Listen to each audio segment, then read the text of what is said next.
Romanos capítulo 1. Y quiero leerle los versículos 1 al 7, sin estar bajo ilusión alguna de que vamos a cubrirlos todos, pero vamos a leerlos.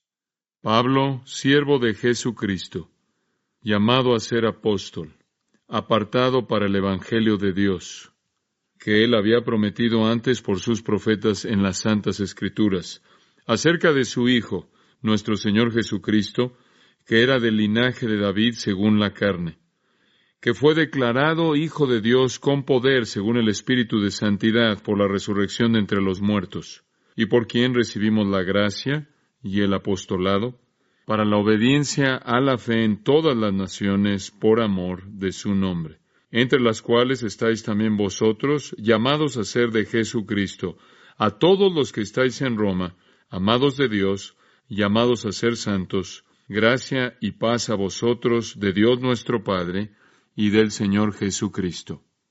El enfoque de la introducción de Pablo en la epístola a los Romanos está en una frase al final del versículo 1.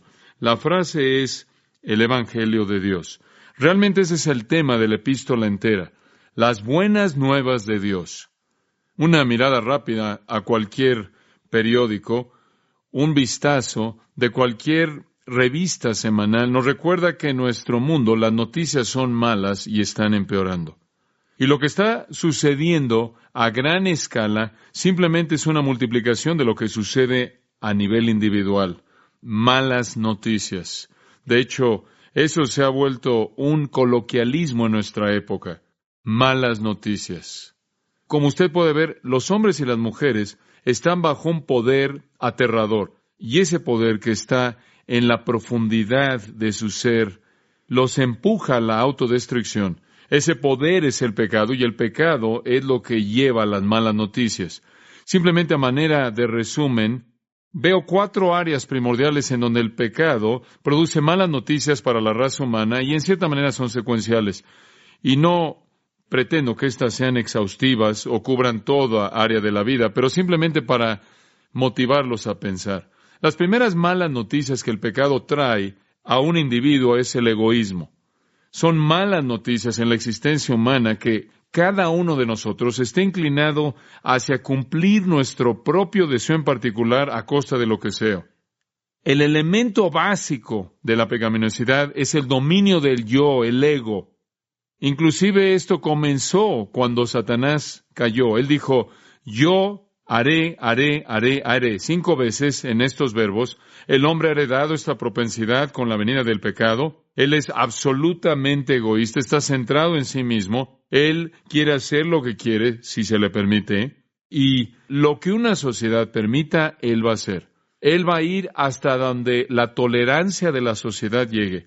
El hombre va a consumir todo lo que está en sus ojos, en su propia concupiscencia. Él va a consumir cosas y va a consumir a gente y va a consumirse a sí mismo. Y cuando un amigo, un cónyuge, un amante o un miembro en su familia cesa de proveer lo que un individuo quiere, entonces es descartado como un par viejo de zapatos que no sirven para nada. Vivimos en un mundo en donde la gente está demandando sus propios derechos. Y esto no es nada más que la manifestación de lo que hay en la profundidad del corazón del hombre, egoísmo autodestructivo. Todo mundo quiere derechos. Y la meta definitiva en la vida es alcanzar la satisfacción personal. Satisfacción personal. Sea que usted esté en el mundo de los negocios o en el matrimonio, o sea que esté en alguna relación amorosa, el hombre termina pervirtiendo todo debido a su deseo egoísta por obtener ganancia, fama, dominio, popularidad, dinero, satisfacción física. Y entonces el pecado empuja a la humanidad a un estado egoísta de autoconsumismo. Alguien dijo que debemos usar las cosas y amar a la gente, pero en lugar de esto amamos las cosas y usamos a la gente. El final de esto es que el hombre es incapaz de sostener una relación significativa. Él es incapaz realmente de amar. Él no está dispuesto a dar y por lo tanto pierde aquello que es la fuente más obvia de gozo verdadero, que es la abnegación.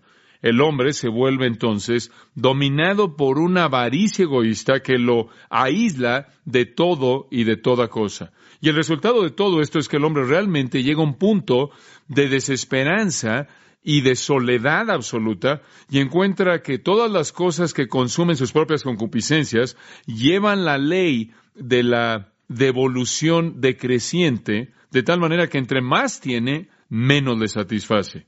Y entonces lo primero que el pecado ha producido a manera de malas nuevas es que somos egoístas, y es una trampa que nos lleva a la desesperanza. Ahora, las malas nuevas que el pecado produce, egoísmo, nos lleva a una segunda área que también son malas nuevas. El hombre no solo es egoísta, sino también es culpable. El autoconsumismo, el usar a la gente, abusar de la gente, hacer lo que sea para que pueda usted alcanzar lo que quiere, lleva a la culpabilidad, porque Dios ha diseñado que el hombre sienta algo cuando él peca. De otra manera, el hombre nunca podría evitar ir al infierno. Es como el dolor. Dios le ha dado el dolor para que usted sepa que cuando su cuerpo es lastimado, usted busque ayuda de su cuerpo. Y Dios le ha dado la culpabilidad como una manera de decirnos que estamos en el camino equivocado y algo tiene que cambiar. Y entonces el hombre es oprimido por la culpabilidad. Y las malas noticias es que el hombre vive en ansiedad, vive en temor, vive sin dormir, vive con problemas psicológicos, úlceras, muchísimas enfermedades causadas por su culpabilidad, las cuales él puede tratar de aliviar mediante la embriaguez o el suicidio o algo más. Vivimos en un mundo aterrador en el cual la gente está llena de pánico debido a su culpabilidad y tratan de cubrirlo mediante una fachada frívola. Algunas personas tratan de evitar la culpabilidad real mediante el dinero, las posesiones, el alcohol, las drogas, el sexo, los viajes, el psicoanálisis, echarle la culpa a la sociedad por su culpabilidad, echarle la culpa a alguna tradición bíblica anticuada que se les impone, culpando a Dios, a los cristianos, a la iglesia, a sus padres, a algún trauma prenatal. Inclusive escuché de un hombre que le echó la culpa a un plátano que su mamá le dio cuando era pequeño, para justificar su culpabilidad. El egoísmo lleva al pecado y eso inevitablemente trae culpabilidad. Y cuando usted trata de culpar a alguien por ello, eso únicamente multiplica la culpabilidad, porque ahora no solo es culpable de pecado, sino de tratar de culpar a alguien que no lo merece. Y eso nos da más malas noticias, ya que el egoísmo lleva a la culpabilidad y la culpabilidad lleva a una vida sin significado. El hombre está atrapado en una trampa de su propio egoísmo, en la trampa de su propio egoísmo. No lo lleva a ningún lugar más que a una culpabilidad que lo abruma. Y tarde o temprano se dice a sí mismo, ¿en esto consiste la vida? Es mejor que no hubiera nacido. La vida se vuelve un ciclo interminable de tratar de encontrar satisfacción cuando es imposible y solo encuentra culpabilidad. Y en ese tipo de vida no hay satisfacción. Y donde no hay satisfacción, todas las preguntas elementales son hechas. ¿Esto es lo único que hay? ¿Dónde están las verdaderas respuestas? ¿Dónde están las verdaderas preguntas? ¿Por qué vivo? ¿Cuál es el significado de mi vida? ¿Qué es la verdad? ¿Dónde encuentro lo que es verdad? Al hombre se le alimenta una dieta constante de mentiras por parte del mentiroso Satanás, quien está a cargo del sistema del mundo. Y las mentiras realmente nunca proveen respuestas ante la pregunta del significado. Y por ello nunca escucho una respuesta. Nunca encuentro una respuesta. Y las noticias siempre son malas. Esto es lo que Edna St. Vincent Millay quiso decir cuando dijo, la vida debe seguir, y simplemente olvido por qué. Vivimos en una serie de periodos de 24 horas, sin importancia, sin significado, nada cambia, todo es vaciedad, y como el personaje primordial en una de las novelas de Sartre dijo, decidí matarme a mí mismo para quitar por lo menos una vida superflua. Ahora encontramos un cuarto elemento en esta cadena de malas noticias que es traída por el pecado, y me gusta llamarlo desesperanza. Comienza usted con un egoísmo autoconsumista y finalmente despierta ante el hecho de que encuentra la ley de el retorno o la devolución decreciente, y cuando todo ha terminado, lo único que encuentra es culpabilidad después de todo lo que ha hecho. Y a partir de este trauma y ansiedad de la culpabilidad, se encuentra la falta de significado en la vida. Y a partir de la falta de significado en la vida, se encuentran las malas noticias, que ahora no tiene nada ahora, y tampoco lo tendrá después. Y entonces hay una desesperanza total, una carencia de esperanza.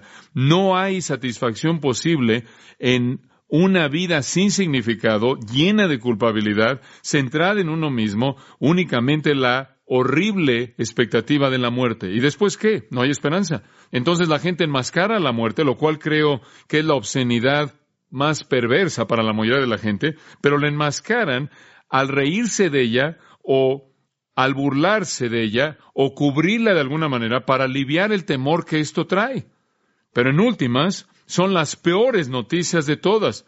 No hay nada ahí y tampoco hay nada aquí. Malas noticias. Malas noticias. Miles de bebés nacen diariamente en un mundo lleno de malas noticias. Son malas noticias. Y a lo largo de este proceso, los hombres se encuentran hundiéndose a mayor y mayor profundidad en un dilema porque son empujados ahí por el mentiroso Satanás, que continúa alimentándolos con las mentiras a través del sistema en el que viven. Y la manifestación de todo este pecado que ha producido malas noticias es lo que usted lee cuando toma el periódico Los Angeles Times, malas noticias. Inclusive los destellos de buenas noticias, que así le llaman, son momentos de descanso en una saga interminable de malas noticias. Es como alguien dijo acerca de los tratados de paz. Los tratados de paz y los tiempos de paz son solo esos momentos donde toda persona se detiene para recargar sus armas. Inclusive los pecadores tienen que dormir. Y un breve respiro y quizás algo de lo que supuestamente se llaman buenas noticias no duran mucho. ¿Hay buenas noticias? ¿Realmente hay buenas noticias? ¿Buenas noticias acerca de que el pecado puede ser enfrentado? ¿Buenas noticias acerca del egoísmo que no tiene que vivir de esa manera? ¿Buenas noticias acerca de la culpabilidad y ansiedad que puede ser aliviada? ¿Hay alguna buena noticia acerca del significado de la vida? ¿Hay alguna buena noticia acerca del futuro, de la vida futura después de la muerte? ¿Hay alguna buena noticia? Pablo dice en el versículo 1 que hay buenas noticias y esas son el Evangelio, las buenas noticias de Dios. Y de eso trata Romanos. Pablo comienza en el versículo 1 con las buenas noticias de Dios. Y en el capítulo 15, conforme llega al final, en el versículo 16, él dice: soy ministro de Jesucristo a los gentiles, ministrando las buenas noticias de Dios. Entonces, como un paréntesis en esta epístola, se encuentra la gran realidad de que Pablo está trayendo buenas noticias. Buenas noticias. Pablo también lo llamó las buenas noticias bienaventuradas. Las llamó las buenas noticias de salvación. Las llamó las buenas noticias de Jesucristo. Las llamó las buenas noticias de su Hijo. Las llamó las buenas noticias de la gracia de Dios. Sea lo que sea que lo llamó, fueron buenas noticias. Buenas noticias de que el pecado podía ser perdonado. Buenas noticias de que la culpabilidad podía ser quitada. Buenas noticias de que la vida podía tener significado. Buenas noticias de que el futuro tenía una realidad que era eternamente gloriosa. Buenas noticias. Y usted pensaría que estamos predicando las malas noticias por la manera en la que el mundo reacciona. Pero así de torcidos están porque están bajo la influencia del mentiroso. Tenemos buenas noticias. Ahora, al avanzar a lo largo del libro de Romanos, veremos las riquezas incomprensibles de las buenas noticias y cómo se desarrollan frente a nosotros. Pero quisiera decirle, y tomo un segundo para decirle esto, no planeaba hacerlo, pero quisiera decirle que el enfoque entero de los 16 capítulos de Romanos se destilan en los primeros 7 versículos. ¿Puedo entender a Pablo? Él está tan emocionado por lo que va a decir que no puede esperar el decirlo hasta que llegue al final del 16. Entonces él resume todo lo que va a decir en los primeros 7 versículos, destila el enfoque entero de su epístola entera. Lo resume, lo sintetiza y después lo desarrolla. Es como si la semilla está en los primeros 7 versículos y después encontramos cómo germina y florece conforme usted avanza a lo largo de los 16 capítulos. Ahora observe el versículo 1 por un momento y vea la frase, el Evangelio de Dios. El Evangelio de Dios, Evangelion. Evangelion. Ese término es usado por Pablo 60 veces en sus epístolas. 60 veces habla de las buenas nuevas, buenas noticias. Es un término favorito de Pablo. No es sorprendente que el hombre que vivió su vida entera oyendo malas noticias y una vez que oyó las buenas noticias, no podía evitar el hecho de decirle a todo mundo, a toda persona que encontró acerca de eso. Tyndall escribió, la palabra Evangelion significó bueno, contento, noticias buenas, contentas, gozosas, que hacen que el corazón de un hombre se regocije y lo hacen cantar y bailar y brincar de gozo. Y creo que en esa frase realmente él capturó el significado. Son buenas noticias, son noticias buenas, llenas de felicidad, de gozo, de gusto. Buenas noticias de que Dios nos librará de nuestro pecado egoísta. Buenas noticias de que Dios nos perdonará y nos librará de la culpabilidad. Buenas noticias de que Dios traerá significado a la vida y la hará abundante. Y buenas noticias de que hay esperanza para la vida venidera. Y note también en el versículo 1 que son buenas noticias de Dios. Y ese es el enfoque del griego, dice de Dios. Y es importante que Pablo dijera eso, porque la palabra evangelion era una palabra griega común. ¿Y sabe cómo era usada? Era usada en el culto de la adoración al emperador. Estaba relacionada con el culto al emperador. Ahora usted recordará que en el Imperio Romano, la gente tenía la responsabilidad de adorar al emperador como si fuera Dios, un Dios. Y cuando alguien que venía del partido oficial del emperador iba a hacer un anuncio importante acerca de algún acontecimiento importante que tenía que ver con el emperador, era llamado el Evangelion, buenas noticias. Por ejemplo, buenas noticias, el emperador ha dado luz a un heredero. Esa sería una manera en la que era usada. O, buenas noticias, el heredero ha llegado a su edad. O, buenas noticias, tenemos un nuevo emperador conforme llega al trono. Esto era el Evangelion. Pero Pablo dice esto. Escuchen, les estoy escribiendo en Roma los que están acostumbrados a oír el Evangelion del Imperio Romano y les estoy diciendo, ustedes tienen buenas noticias, pero no son de César. ¿Son de quién? De Dios. Realmente esas son buenas noticias, porque francamente la mayoría de los Césares eran malas noticias para comenzar. Estas son buenas noticias de Dios. Ahora, usted no puede detenerse y pensar, ¿por qué Dios me va a dar buenas noticias? No lo merezco, y tiene razón, pero así es Él. Él trae buenas noticias a aquellos que no lo merecen. El doctor Donald Gray Barnhouse, creo yo, captura el pensamiento en un párrafo fascinante en el cual él relata una historia. Escuche, él dice que se le contó de un joven en Francia que era muy amado por su madre, que se entregó a una vida de impiedad, que lo llevó más y más al pecado a mayor profundidad. Él se enamoró de una mujer perversa que lo alejó aún más y más a la injusticia. Lo llevó a la injusticia. La madre, de manera natural, buscó traerlo de regreso a un plano más alto y la otra mujer lo resintió de manera amarga. Y una noche la historia cuenta que la mujer mala acusó al hombre de que realmente no la amaba porque él permitió que su madre interfiriera. Y él prometió y le dijo que la amaba.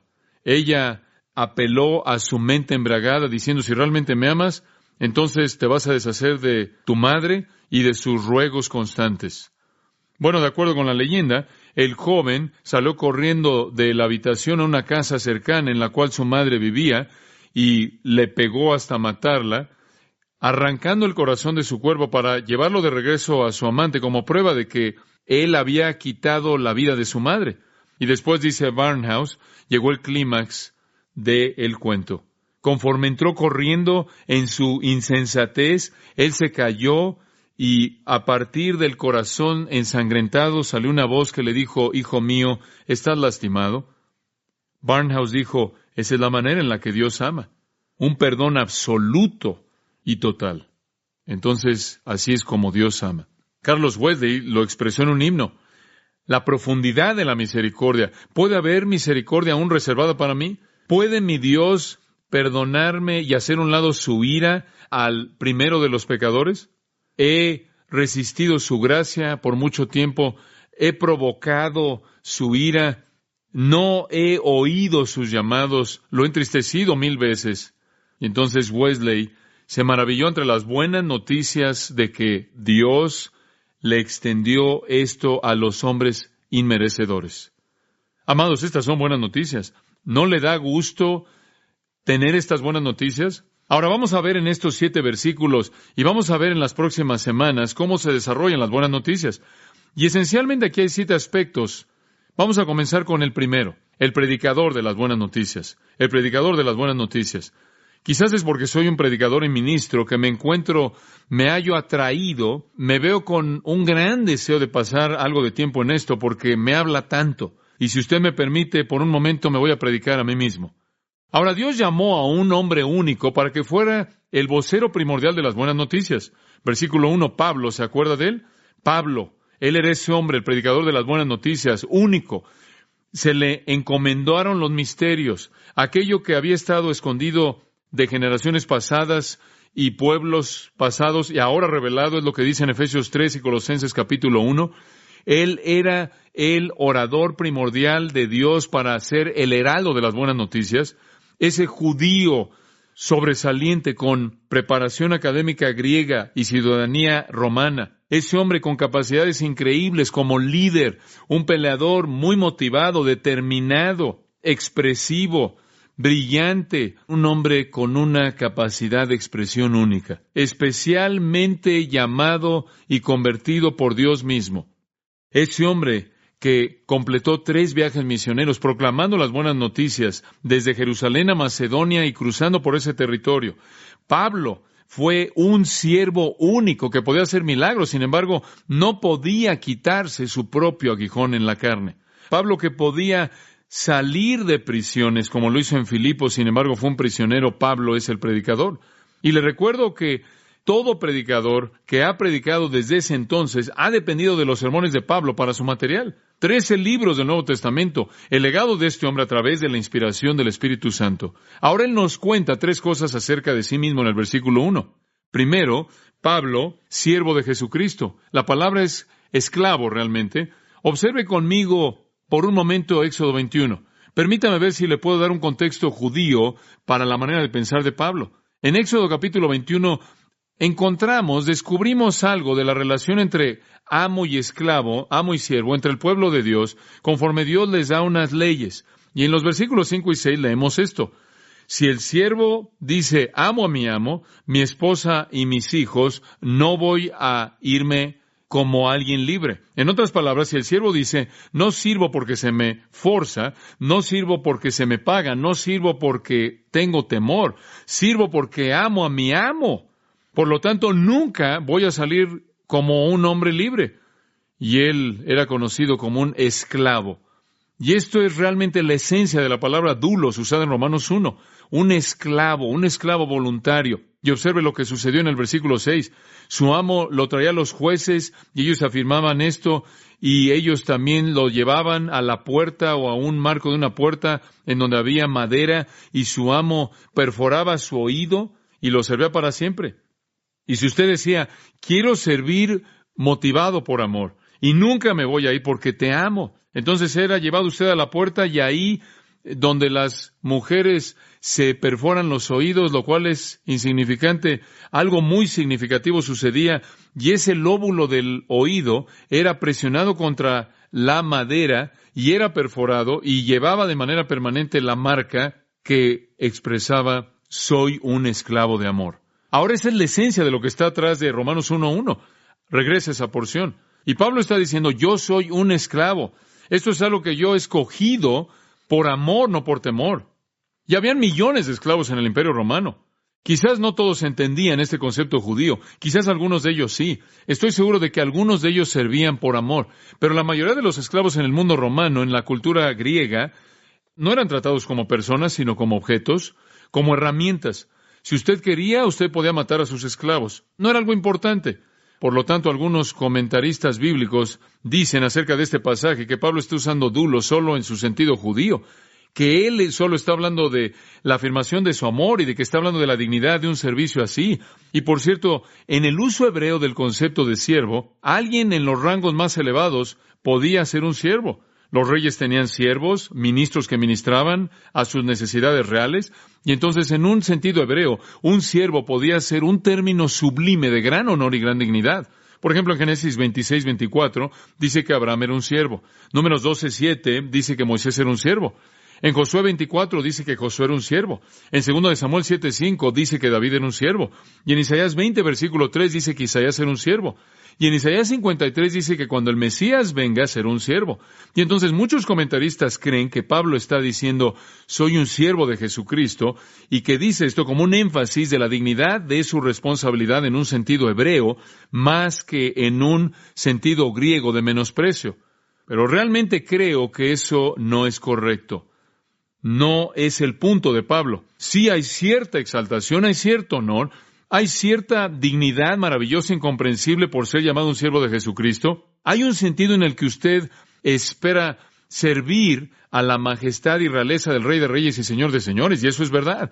Pero no es verdad separar eso de lo que los gentiles habrán entendido del mismo término. Y para el mundo griego mismo, doulos significaba esclavitud total, un esclavo, no dignidad, sino humildad. Y yo creo que Pablo quiere que veamos eso en ese sentido también. Él escoge otras dos palabras para hablar de su servicio. 1 Corintios 3 nos da una de ellas, versículo 5. Y aquí obviamente su énfasis se encuentra en la humildad. ¿Qué pues es Pablo y qué es Apolos? Diáconos.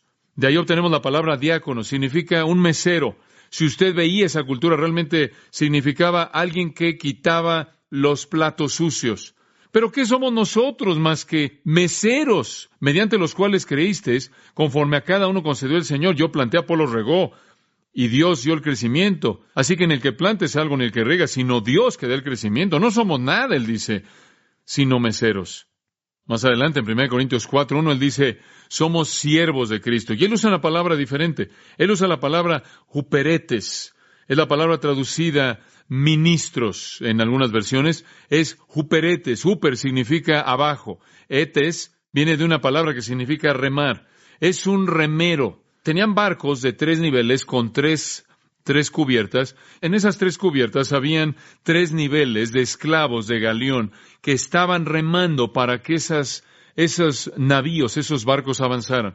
Y Pablo dice, acuérdense de mí, como un esclavo de galeón de 3er nivel. Eso es humildad. No puedo ir más abajo de eso. Entonces sí, creo que hay un pensamiento hebreo aquí de dignidad, de honor, de respeto, pero está mezclado de manera maravillosa con la humildad del significado del término griego, de tal manera que Pablo, de manera paradójica, se encuentra a sí mismo tanto exaltado como el siervo de Cristo, como también humillado. Una expresión de humildad y dignidad. Y esta es la ambivalencia que todo representante de Jesucristo lleva. Algunas veces cuando pienso en la dignidad de lo que hago, me abruma. Algunas veces cuando me doy cuenta de que me pongo de pie y proclamo el Evangelio de Dios, cuando me pongo de pie y proclamo lo que he aprendido de la palabra de Dios y el ministerio de Pablo y la enseñanza de las Escrituras bajo el poder del Espíritu de Dios, me doy cuenta de que no hay un llamado más elevado en el mundo que ese. Y ahí hay una dignidad maravillosa. Y la Biblia dice, nunca hables una palabra en contra de alguien que representa a Cristo. No acuses a un anciano a menos de que tengas una buena razón para hacerlo delante de 2 o 3 testigos. Y la Biblia dice, da honor a quienes el honor es debido. Y la Biblia dice, págales doble de lo que les debes pagar si trabajan duro en la palabra y en la doctrina. Y la Biblia dice, respétalos. Y la Biblia dice, obedécelos y sométete a ellos y haz que tu vida imite su ejemplo. Es algo sublime. Sin embargo, está esa maravillosa ambivalencia espiritual que dice, es el servicio, el tipo de servicio más humilde, porque usted sabe que lo que usted hace, aquello que usted hace, no se lo ganó por algún derecho, no tiene derecho de hacerlo debido a quién es usted. Y entonces, como dijo Pablo en 1 Corintios 3, usted no es nadie, no es nada. Y entonces Pablo era un siervo, con todo lo que eso incluía, era un siervo de Cristo. Eso significaba que tenía que obedecer de manera absoluta a Jesucristo y al mismo tiempo había una dignidad que era maravillosa. En segundo lugar, el predicador del Evangelio dice, no solo soy un siervo de Jesucristo, sino también soy llamado a ser apóstol. La mejor manera de expresar el griego, ser llamado a ser apóstol, es llamado apóstol.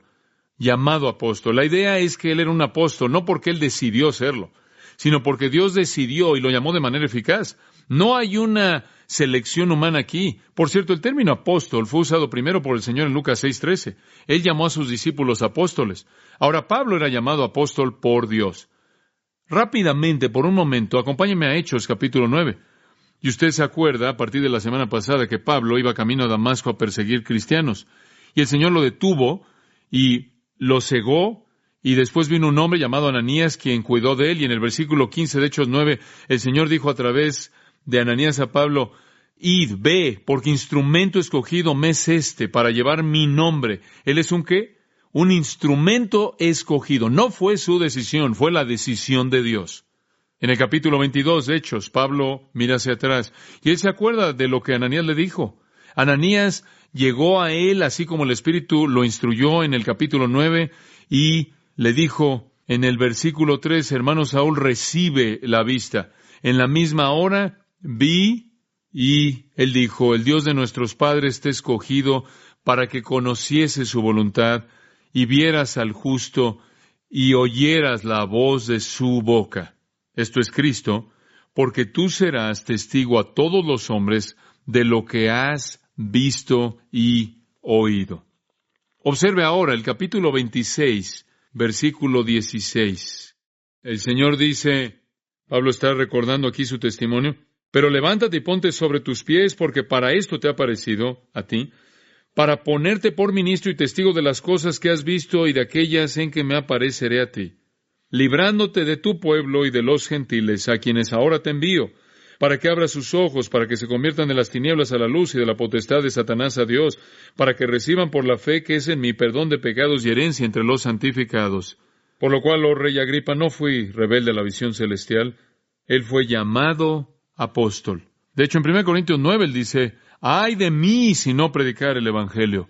Él dice, no me den una recompensa, no me den honor, no nombren una escuela con mi nombre, no pongan una placa en la pared o construyen una estatua, oren por mí.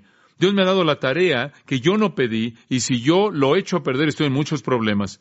Y en Gálatas 1 él dijo, yo soy un siervo llamado apóstol. Y él dice, Dios me colocó en este ministerio. Y él dice en el versículo 10 de Gálatas 1, ¿acaso busco el favor de los hombres o de Dios? Si yo busco agradar a los hombres, no debo ser el siervo de Cristo.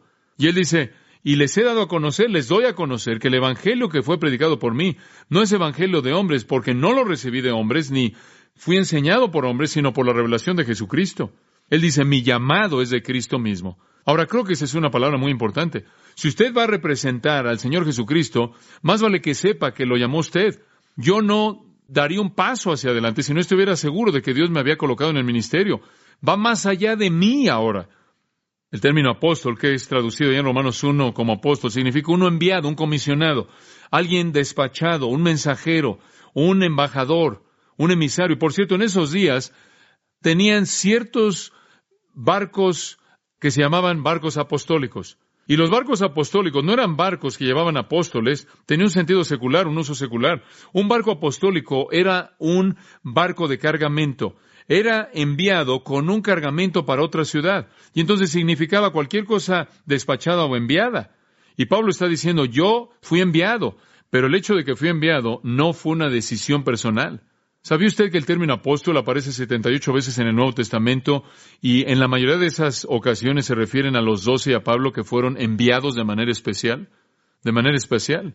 Esta semana leí la historia de un querido predicador de color. Él predicaba ahí en una pequeña iglesia en el campo. Él predicó con todo su corazón y era un hombre piadoso y humilde. Y un joven vino a predicar un domingo por la noche, que era un joven arrogante y pensaba que era más de lo que la gente realmente merecía. Y él predicó y se vio claro en su actitud que era un hombre orgulloso. Y cuando terminó, el querido predicador de color se le acercó y dijo, esto, joven, ¿usted fue enviado o usted simplemente fue? Y creo que quizás hay muchas personas que no fueron enviadas, sino que solo fueron. Pero Pablo fue enviado. Y él lo sabía porque Dios se lo había afirmado. He estado leyendo en las últimas 2 semanas un libro titulado El Pastor Reformado, escrito por Richard Baxter en el año de 1650. Y en las primeras 100 páginas, él llama al clero ahí en Gran Bretaña en 1650 y les dice, antes de que sigan predicando, más vale que regresen y se aseguren de que son redimidos. Y por 100 páginas les habla de esto. Más vale de que se aseguren que Dios los ha enviado. También hay un sentido oficial en el que tenemos que entender la palabra apóstol. Un apóstol era una responsabilidad oficial. Tenía un sentido amplio y todo mundo, toda persona que lleva el mensaje de Cristo es enviado. Ir por todo el mundo y predicar el Evangelio. Todos somos enviados. Todos somos apóstoles con una A minúscula. Y el Nuevo Testamento enlista a varias personas que son apóstoles, que están afuera de Pablo, del grupo de Pablo y los 12. Pero ellos son los que tienen una A mayúscula, una responsabilidad oficial. Y si usted estudia el Nuevo Testamento, descubriría que tenían que ser llamados directamente por Jesucristo, esto es, directa y verbalmente y personalmente por Él. Tenían que haber sido testigos oculares de Cristo y su resurrección, y Pablo lo fue porque lo vio en el camino a Damasco. Fueron capacitados de manera especial por parte del Espíritu Santo para poder escribir correctamente el Nuevo Testamento, porque Jesús les hizo la promesa de que el Espíritu vendría y viviría en ellos y los llevaría a toda la verdad, y les traería a su memoria, haría que se acordaran de todo lo que Él había dicho. También se les dio la capacidad de hacer señales y milagros y obras poderosas, milagros que son llamados por el apóstol Pablo las señales de un apóstol. Y su responsabilidad no estaba restringida a una iglesia local, ni por un corto periodo de tiempo, sino que se volvieron el cimiento en el cual toda la historia de la iglesia está construida. Entonces, estos 12 apóstoles únicos, estos 12 hombres únicos, más uno, Matías, reemplazando a Judas, eran el cimiento. Tenían que ser llamados por Jesús mismo, tenían que ser testigos oculares de su resurrección, recibieron el Espíritu Santo mediante el cual pudieron escribir la revelación y pudieron hacer señales y maravillas y obras poderosas, y su responsabilidad se extendió más allá de cualquier congregación local, y Pablo fue una de esas personas tan especiales, y él sabía que Dios lo había llamado. Usted sabe, en Jeremías 23 dice que habían algunos profetas que salieron pero nunca fueron enviados. Y la gente nunca debe escucharlos. Oh, amados, quiero decirles que hay tantos profetas así como ellos el día de hoy, que están allá afuera hablando, pero no deben ser escuchados. Son profetas condenados, falsos profetas. Y después están aquellos que nunca fueron enviados, simplemente salieron, no tienen la unción de Dios, y no debemos escucharlos. Han corrompido a la iglesia a lo largo de todos los siglos de su existencia y continúan haciéndolo aún el día de hoy. Y entonces Pablo dice, soy siervo, dice Pablo, siervo de Jesucristo, llamado a ser apóstol. Y por cierto, él se llama a sí mismo al principio de varias de sus otras cartas, y en tercer lugar, y vamos a detenernos con este punto, apartado para el Evangelio de Dios. ¿Quiere saber algo básico? Usted no puede servir a Dios a menos de que sea apartado o separado. No puede ser hecho. Es una idea rica. La palabra apartado es la idea de apartar, separar. Usted puede regresar en el entendimiento del Antiguo Testamento al capítulo 13, por ejemplo, de Éxodo, y usted verá que Dios quiso apartar para Él al primogénito de los hombres, al primogénito de las bestias. Puede remontarse a Números 15 y verá que Dios quiso las primicias, la primera parte de la cosecha. Y puede ir a Números 8 y ver que Dios apartó a los mejores hombres, consagró a los levitas para su servicio. Y puede ir a Levítico 20 y ver que Dios tomó a la nación entera de Israel, de acuerdo con Levítico 20:26, los separó de todas las naciones y dijo, este pueblo es santo para el Señor. Y en cada una de estas escrituras que le acabo de dar, el separar al hombre y a la bestia, el separar a las primicias, el separar a los levitas y separar a Israel, en la versión Septuaginta, la versión griega, usa la palabra aforisane. Y esa es exactamente la misma palabra que se usa aquí. Significa separación en el sentido más pleno. Esos animales y esos primogénitos, esos hijos primogénitos, fueron totalmente separados al Señor. Los primicias lo mismo, los levitas igual, la nación igual. No debía haber mezcla alguna. Y Pablo sabía que una vez que fue llamado apóstol, él fue desconectado del pasado. Por cierto, aforisane tiene en medio una pequeña frase, foris, que puede ser la raíz de la palabra fariseo. Fariseo significaba uno separado. Y su vida entera, hasta este punto, su vida adulta, Pablo había sido un fariseo, separado a la tradición o separado para la tradición de los judíos. Ahora él dice, yo soy, por así decirlo, un fariseo separado para el Evangelio de Dios. Buenas nuevas, ya no más malas noticias del hombre. En Gálatas 1:15 él dijo, pero cuando agradó a Dios, que me apartó desde el vientre de mi madre y me llamó por su gracia. Pablo fue separado desde el vientre de su madre. En el camino a Damasco él fue separado para el Evangelio de Dios. Y después se volvió un pastor de la iglesia en Antioquía. Y en Hechos 13:2 la Biblia dice que el Espíritu Santo dijo, apartadme a Pablo y a Bernabé para enviarlos a la obra a que los he llamado. Él fue un hombre separado. El secreto de su servicio es que era un esclavo. Él se rindió de manera total al Señor. Él fue un apóstol enviado para llevar el mensaje. Y amados, él cortó el cordón. Quiero decirles que hay más gente en el ministerio del Evangelio que ven poco fruto y no ven poder, aunque pueden entender que deben ser siervos y pueden haber sido llamados, pero en algún punto a lo largo del proceso no están dispuestos a ser separados, a apartarse. ¿Sería tan amable de ver conmigo una última referencia, la última que veremos por esta ocasión? Segunda de Timoteo capítulo 2. ¿Usted se acuerda de la situación en segunda de Timoteo capítulo 2? Timoteo era un siervo del Señor, siervo de Cristo. Timoteo era un apóstol con una A minúscula, no uno de los 12 más Pablo, no obstante un mensajero enviado. Pero Timoteo había llegado a un punto en su vida en el que todo estaba desmoronándose. Lo perdió. Él se desmoronó. ¿Sabe usted lo que estaba pasando? Bueno, simplemente al ver esta carta puede ver muchas cosas. Versículo 6, capítulo 1. Por lo cual te aconsejo que avives el fuego del don de Dios que está en ti por la imposición de mis manos. ¿Qué quieres decir con avives el fuego del don de Dios? ¿Cuál era el don de Dios? Bueno, el don de Dios fue la capacidad particular que tenía para el ministerio, la predicación y la enseñanza. Y eso era un don de Dios que se le dio y le fue confirmado por aquellos que tenían conocimiento y confirmado por la imposición de las manos. En otras palabras, él estaba volviéndose flojo en el ministerio. Simplemente no estaba funcionando. Y después dice, no solo no estás funcionando, sino que versículo 7, Dios no nos ha dado espíritu de cobardía. Se había vuelto tímido en lugar de valiente. Versículo 8, por tanto, no te avergüences de dar testimonio de nuestro Señor, ni de mí, preso suyo.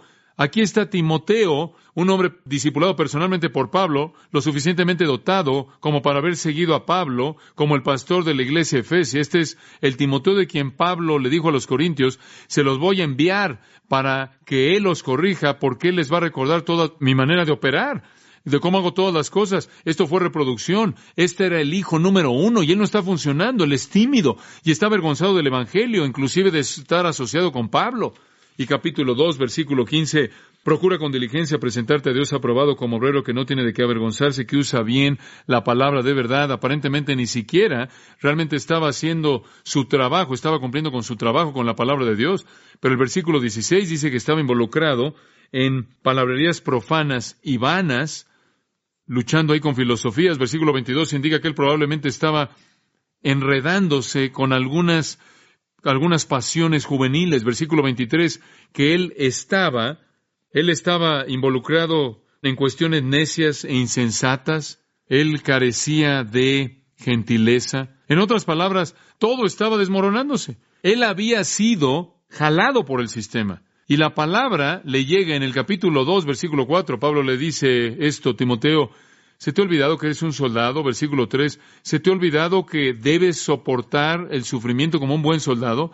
Y se acuerdan de esto, ningún hombre que pelee en la batalla puede enredarse con los asuntos de esta vida. ¿Oye lo que está diciendo Timoteo? No puedes verte atrapado por las concupiscencias de este mundo. Timoteo, no puedes enredarte en la filosofía de este mundo. No puedes ser atrapado por ser avergonzado del Evangelio, por la intimidación de este mundo. No puedes ser atrapado por la sociedad que busca la comodidad. Debes ser diligente en avivar el fuego del don de Dios. Timoteo, ¿se te olvidó que no debes enredarte en los asuntos de esta vida? Cuando entras al ministerio de Jesucristo, cortas el cordón, te apartas. Ese es el tipo de hombre que fue Pablo, un siervo de Cristo, pero no solo eso, llamado apóstol, pero no solo eso, separado, apartado. Y él nunca se enredó con los asuntos de esta vida. He conocido a hombres que han salido del ministerio porque amaron el dinero, las posesiones. No pudieron cortar el cordón. Cayeron en pecado moral. El mundo los atrajo. O estaban más preocupados por su reputación y entonces cuando tuvieron la oportunidad de hablar, se aseguraron de que nunca ofendieran a nadie y al hacerlo ofendieron a Dios porque no se apartaron. ¿Qué ejemplo es él para nosotros? Su posición fue un siervo. Su autoridad fue enviado por Dios. Su poder fue apartado. Su mensaje, buenas noticias. Y buenas noticias que han venido de Dios mismo. Ahora usted conoce al predicador. La próxima semana o 2 semanas o 3 semanas, creo, hasta que regrese a este tema. La próxima vez, creo que hasta que regrese este tema, la próxima vez la promesa de las buenas nuevas, versículo 2. E inclusive podamos llegar hasta el versículo 3. Oremos. Padre, gracias por hablar a mi corazón en esta noche, por refrescar de nuevo mi propia alma, lo que yo soy, porque sé que este hombre es el ejemplo. Porque él dijo, sed imitadores de mí, así como yo de Cristo. Que yo también sea un siervo fiel, entendiendo tanto la dignidad como la humildad de este servicio. Que tenga yo la afirmación de ser llamado, aunque no como un apóstol, como los 12 y Pablo, sin embargo como uno enviado, construyendo sobre su cimiento, y que yo, Padre, también sea apartado. Que yo no me enrede en los asuntos de esta vida, que no ceda al atractivo que presenta la debilidad de mi carne para hacer a un lado la diligencia del estudio para trazar bien la palabra, que no me vea atraído por el mundo, que no sea tímido, que no sea atraído por el mundo para avergonzarme del Señor o de aquellos que lo representan, aunque sean prisioneros, que no convierta mi ministerio, que no me resbale y convierta mi ministerio en un debate filosófico, que no sea yo atraído por las concupiscencias de la injusticia, que no sea yo alguien que sea contencioso, que da lugar a la contención, que carece de gentileza. En resumen, así como el Espíritu de Dios le dijo a Timoteo que yo sea un buen soldado, que sabe que no puede enredarse en los asuntos de esta vida. Y oro también esto por todos ellos, tu congregación, tu pueblo, todos nosotros que peleemos la batalla, todos nosotros somos tus siervos, todos nosotros hemos sido llamados y enviados a este mundo para ser testigos y todos nosotros debemos ser apartados. Enséñanos lo que eso significa a manera de aplicación en nuestras propias vidas, para que podamos llevar las buenas nuevas a un mundo que literalmente se está muriendo de todas las malas noticias, y que también